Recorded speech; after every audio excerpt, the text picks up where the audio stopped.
Ya Osman Charles Maluva on the beat. Zina mari zine mari ndezip Kana zine mari vanodi kuzina Usabatetere, usabaterere Akakosa ndi mwara rimutembe Kumbati chate abawone Abasivera mambana rakarongeka Anosema tamarombe Kufa mukuru wandiye Barina ngoma usiku urefu amawe Zarironga sakuru mitepera Zingo tora bakata, kwira makata Zarironga sakuru mitepera Baripo bakasanda kare Zarironga sakuru mitepera Tora nzira yakanaka, yakasata usatore Zarironga sakuru mitepera Uchindo mne msotsi, mukisanda Ngebude zwa msotsi, but itapera Batusa, terenzira etimbu Zronza kaisreva zwino uya simbu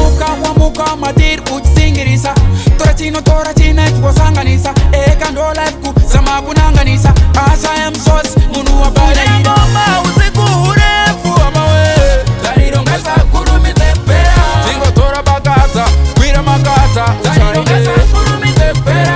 Baripo bakasanda kare Zarironga sakuru mitepera Tora nzira yakanaka, yakasata usatore Zarironga sakuru mitepera Zina mari kozine mari ndezip Kana zine mari vanodi kuzit Usabatetere, usabaterere Akakosa ndi mwara rimutembe Kumbati chate abawone Abasivera mambana rakarongeka Anosema tamarombe Kufa mukuru wandiye Barina ngoma usiku urefu amawe